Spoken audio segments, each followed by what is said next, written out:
et bienvenue à ma chaîne Rolita Cuisine. Aujourd'hui, nous allons préparer une génoise, donc une base pour un gâteau qu'on peut parfaitement congeler. Et comme ça, lorsque on a besoin de faire un gâteau rapidement, on n'a plus qu'à le décongeler, le garnir et c'est parfait.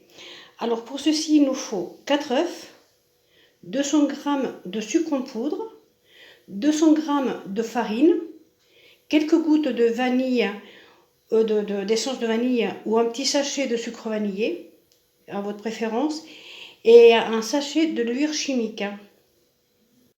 Alors, il y a les 200 g donc, de farine, on rajoute le sachet de levure.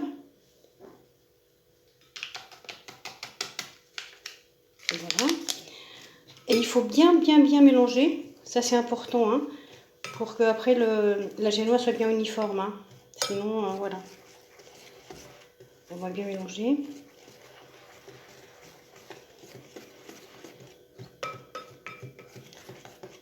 Voilà.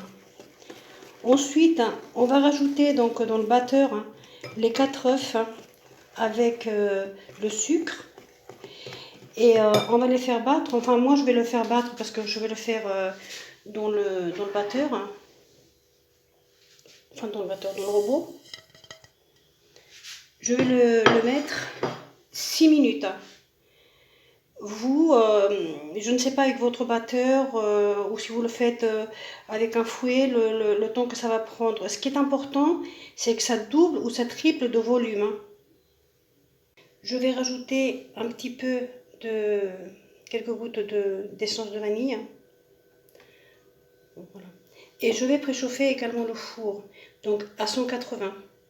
L'œuf et le sucre ont doublé de volume, donc je rajoute maintenant la farine et la levure et je le laisse battre encore pendant une bonne minute.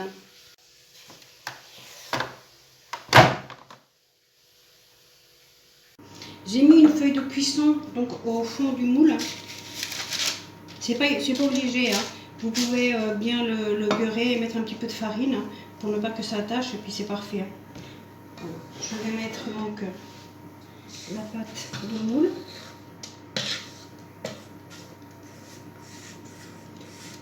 Et on le mettra donc entre 25 et 30 minutes à 180 degrés, chaleur en haut et en bas. Et alors très important, ne pas ouvrir la porte du four pendant la cuisson, sinon la génoise ne monte pas.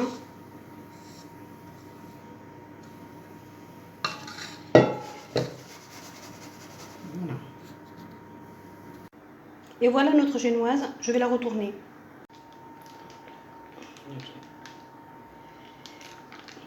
Voilà. Elle est vraiment excellente, regardez un petit peu, je ne sais pas si vous pouvez apercevoir. Voilà. Vraiment, faites-le, ça sauve la vie parce que quand vous savez du monde qui vient d'imprévu, il suffit de la décongeler, vous la garnissez de, peu importe, ne serait-ce que de confiture ou un petit peu de crème fraîche, enfin bon, et franchement, c'est délicieux. Voilà. Bon, ben voilà, la recette est terminée ici. Si vous avez aimé cette recette, petit pouce bleu. Si vous n'êtes pas abonné à ma chaîne, abonnez-vous et appuyez sur la cloche pour que les prochaines recettes vous soient notifiées. Bonne soirée.